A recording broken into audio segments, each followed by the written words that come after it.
Please subscribe, like and press the bell icon. ये लंबी जबान कैंची से काट दूंगा। हाथ तो लगाओ, मेरे भाई मार मार कर तुम्हें गंजा कर देंगे, बुड्ढे काली शक्ल वाले। मर जा, इससे तो अच्छा है तुम मर ही जाओ। न जाने कब छूटेगी मेरी जान तुमसे। मैं मर भी गई तो फिर भी तुम्हारी जान छोड़ने वाली नहीं। ऐसे गुस्से में गौरी कवि अपने घर से निकलती है। काम का ना काज का, दुश्मन अनाज का। गौरी रास्ते में जाते हुए ऐसे बड़बड़ा रही थी। उसे भूख लगी हुई थी। उसे एक चने का दाना मिल जाता है। अगर घर ले गई तो बुढ़ा कालू ये चने का दाना भी छीन कर खा लेगा। मैं ये चने का दाना इधर ही खा लेती हूँ या फिर वहाँ पेड़ के ऊपर बैठकर खाती हूँ। गौरी वो चने का दाना उठाकर एक सूखे हुए पेड़ पर जाकर बैठ जाती है। बैठते समय गौरी की चोंच से वो चने का दाना गिर जाता है और पेड़ की खोखर में चला जाता है। मेरी किस्मत ही खराब है, बहुत मुश्किल से मिला था ये चने का दाना, वो भी इस पेड़ की खोखर में गिर गया। गौरी वो दाना निकालने के लिए पेड़ के अंदर जाती है और सुराख छोटा होने की वजह से गौरी वहाँ फंस जाती है। बचाओ बचाओ, कोई मुझे इस पेड़ की खोखर से बाहर निकाले, मुझे बचाओ। गौरी जोर लगाती है, शोर मचाती है, मगर वहाँ कोई नहीं था जो उसे बाहर निकालता। शाम हो जाती है। गौरी अभी तक लौट कर नहीं आई थी। वो मनहूस अभी तक लौटी नहीं, अब तक तो उसे आ जाना चाहिए था। कालू कौवा कबूतर के पास जाता है। यार, मेरी पत्नी सुबह से लौट कर नहीं आई, कहीं देखा है तुमने उसे? नहीं कौवे, मैं तो आज सुबह से अपने घर पर ही हूँ। फिर कौवा चिड़िया के पास जाता है।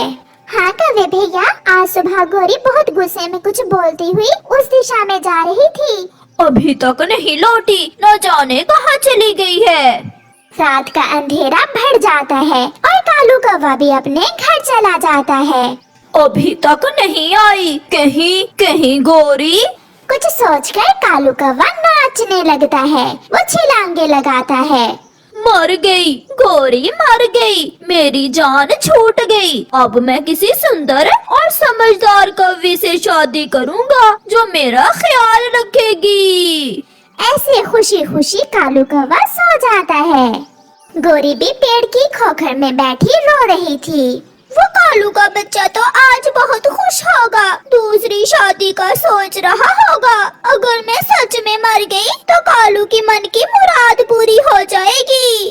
पिंकी, गौरी मर गई, गौरी मर गई है। अब हमें शादी करने से कोई नहीं रोक सकता। क्या? ये तुम क्या कह रहे हो? हाँ पिंकी, वो कल सुबह भोजन लेने गई थी, अभी तक लौट कर नहीं आई। शायद उसे किसी बड़ी चील ने खा लिया है। कालू जी, आज का दिन इंतजार करें और कल शादी कर लेंगे हम। कहीं ऐसा न हो कि गौरी जिंदा हो और कहीं से लौट कर आ जाए। मैंने सबसे पूछ लिया है, किसी ने भी नहीं देखा गौरी को। मैं अभी जाकर शादी की तैयारी करता हूँ। मैं भी ब्यूटी पार्लर से अपने पंख कलर करवा लेती हूँ। कालू खुशी खुशी वापस चला जाता है। कालू कौवा मिट्ठू को बुलाता है। मिट्ठू, लो ये मेरी शादी के कार्ड्स, सारे पक्षियों को दे आओ। क्या तुम दूसरी शादी कर रहे हो? हाँ, कल गौरी मर गई थी और मैंने सोचा मैं दूसरी शादी कर लेता हूँ। फिर मिट्ठू कार्ड्स लेकर उड़ता है। कालू जी की शादी है क्या? ये कालू दूसरी शादी करवा रहा है? हाँ चिड़िया, कल है कालू की शादी। ये रहा आपका शादी का कार्ड। मिट्ठू कबूतर को भी कालू की शादी का कार्ड दे देता है और बुलबुल को भी। सारी तैयारी तो मुकम्मल हुई। अब मैं किसी रंग वाले को बुलाकर एक बार घर को भी दोबारा रंग करवा लेता हूँ। फिर कालू कौवा चाचा छमछम जो घरों को रंग करता था उसके पास जाता है। चाचा जी, मेरे घर को दोबारा रंग कर दें, आज ही, थोड़ा अर्जेंट है। मैं पैसे पहले लूँगा, बाद में तुम हमेशा 2 नंबरी करते हो। नहीं नहीं, इस बार तो मेरी शादी है चाचा जी, मैं बहुत खुश हूँ। 4 आने ज्यादा ही दूंगा आपको। फिर कालू कौवा अपने घर को रंग भी करवा लेता है। रात हो जाती है। वो रात कालू कौवे के लिए गुजारना बहुत मुश्किल थी। वो थोड़ी थोड़ी देर बाद उठकर टाइम देखता। पहले भी 12 बजे थे और अभी तक 12 ही बजे हैं। न जाने कब ये रात गुजरेगी और कब होगी मेरी दूसरी शादी। कहीं गौरी वापस ना आ जाए। नहीं नहीं, ऐसा नहीं हो सकता। अब तक तो उसे किसी जंगली जीव ने खा भी लिया होगा। रात गुजर जाती है, सुबह हो जाती है। कालू जी अपनी शादी की पगड़ी पहनकर आईने के सामने खड़ा तैयार हो रहा था। उधर पिंकी ने भी पूरी तैयारी कर ली थी। एक लकड़हारा जंगल में आता है। वो किसी सूखे हुए पेड़ की तलाश में था। मिल गया, मुझे सूखा पेड़ मिल गया। लकड़हारा अपनी आरी चलाता है और पेड़ काटना शुरू करता है। अंदर बैठी गोरी कवि चिल्लाती है, बचाओ बचाओ, मैं अंदर हूँ, मुझे ना काट देना। जोर की आवाज के साथ पेड़ नीचे गिरता है और लकड़हारा वो पेड़ एक ट्रक पर लादकर शहर में जाता है। वहाँ एक बड़ी मशीन से लकड़ी की कटाई शुरू होती है। जब दरमियान से लकड़ी कटती है तो गोरी खोखर से आजाद हो जाती है। वो झट से उड़कर थोड़ी दूर जाकर बैठ जाती है। ये सब देखकर लकड़हारे का बेटा हंसे जा रहा था। पापा, पेड़ से कभी निकली, पेड़ से कभी निकली। धन्यवाद इंसान जी, अगर आप न आते तो मेरी मृत्यु पक्की हो जानी थी। कालू न जाने क्या कर रहा होगा। गोरी भागती है। वो जल्दी से उड़ती हुई अपने घर जाती है। ये क्या, घर को नया रंग? मेरे मरने की खुशी ने कालू जी ने घर भी रंग करवा लिया है। गोरी उड़ती है। ना कबूतर, ना चिड़िया, ना बुलबुल, कोई भी उसे नहीं मिलता। कोई मिलता भी कैसे, क्योंकि सब पक्षी तो कालू की बारात लेकर गए हुए थे। गोरी भी एक डंडा लिए इधर उधर उड़ती फिर रही थी। वो रहे, सब वो रहे। गोरी को देखकर कालू कौवा अपना मुंह दूसरी तरफ कर लेता है। गोरी, तुम जिंदा हो? गोरी, तुम जिंदा हो? कालू ने तो कहा था कि तुम मर गई हो। मैं गोरी की आत्मा हूँ और कालू, मैं तुम्हें लेने आई हूँ। फिर क्या था, कालू आगे और गोरी पीछे पीछे। ये देखकर सब हंस रहे थे। मिठू तोता उस जंगल का राजा था। मिठू राजा ने अपनी पत्नी के लिए एक खास हार उसे तोहफे में देने के लिए बनवाया था। कबूतर, क्या वो हार तैयार है? जी राजा जी, आपका वो कीमती हार तैयार है, ये ले वो हार। फिर मिठू राजा वो हार अपनी पत्नी हरियाली रानी को देता है, जिसे देखकर रानी बहुत खुश होती है। ये हार बहुत सुंदर है, मैं आपका ये तोहफा हमेशा संभाल कर रखूंगी। फिर कुछ दिन बाद रानी वो हार पहनकर अपने संतरियों के साथ जंगल की सैर को जाती है। वो सामने वाला घोंसला किसका है? वो घर गरीब चिड़िया का है रानी जी। और वो घर? रानी जी, ये घर कालू कौवे और गोरी कौवी का है। रानी ऐसे जा रही थी और अपने संतरी से अपने जंगल के बारे में जानकारी ले रही थी। रानी के हार की डोरी ढीली हो जाती है और रानी और किसी भी संतरी को पता ही नहीं चलता कि कब रानी का वो कीमती हार गिर जाता है। वो सब आगे गुजर जाते हैं। थोड़ी दूर एक पेड़ की डाल पर बैठी गोरी कौवी रानी का हार गिरते हुए देख लेती है और गोरी कौवी जल्दी से जाकर वो हार उठा लेती है। वो इधर उधर देखती है और वहाँ से भाग जाती है। रानी जब शाही महल पहुँचती है तो उसे पता चलता है कि उसका हार गिर गया है। संतरी, मेरा हार कहीं खो गया है। रानी जी, वो हार तो राजा जी ने खास आपके लिए बनवाया था और वो हार बहुत कीमती है। कबूतर चाचा, आप पूरे जंगल में ऐलान करवा दें कि जिसे भी वो हार मिले वो शाही महल पहुंचा दे और उसे बड़ा इनाम दिया जाएगा।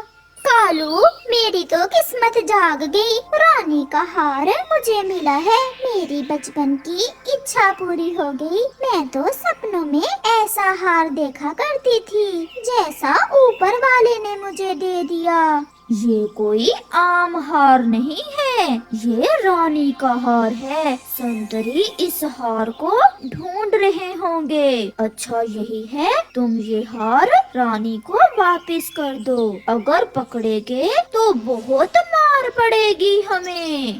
मैंने चुराया नहीं, रास्ते से मिला है मुझे। मैं ये हार किसी कीमत पर भी वापस नहीं करूँगी। सुनो सुनो, जंगल के सब वासियों सुनो, रानी का एक कीमती हार जंगल में कहीं खो गया है। जो पक्षी हार ढूंढ कर देगा उसे रानी बड़ा इनाम देगी। सुनो, पूरे जंगल में खबर फैल गई है, तुम अपने साथ साथ मुझे भी मरवाओगी। किसी को कुछ पता नहीं चलेगा, तुम चिंता ना करो। मैं अब इस जंगल में तो उस हार को पहनने वाली नहीं हूँ। मैं रानी के पास जाकर चिड़िया का नाम लगा देती हूँ। ऐसे रानी चिड़िया के चक्कर में पड़ जाएगी और मैं वो हार लेकर अपने मैके चली जाऊंगी। फिर गोरी कवि ऐसा ही करती है। रानी रानी, मैंने खुद देखा उस चिड़िया को आपका हार उठाए हुए। वही चोर है, आपका हार उसके पास है। क्या तुम विश्वास से कह रही हो ये बात? उसे बुलाकर 2-4 लगाएं, उसे खुद ही मान जाएगी। फिर कबूतर चाचा चिड़िया को बुला लाता है। चिड़िया, मेरा हार मुझे वापस कर दो और मैं बदले में तुम्हें बड़ा इनाम दूंगी। नहीं रानी जी, आपका हार मेरे पास नहीं है। मैंने तो आपका हार देखा भी नहीं है। छोटी, और कितना झूठ बोलोगी? मैंने खुद देखा तुम्हें हमारी रानी जी का हार उठाए हुए। ये झूठ है, ऐसा नहीं है। मैंने कोई हार नहीं चुराया। कबूतर चाचा, चिड़िया के घर की तलाशी लो और चिड़िया तब तक तुम यही रहोगी। फिर कबूतर चिड़िया के घर की तलाशी लेने जाता है। रानी जी, मैं जाऊं? मेरी माँ बहुत बीमार है। मैंने आज अपनी माँ के पास जाना है। जाओ, तुम जा सकती हो।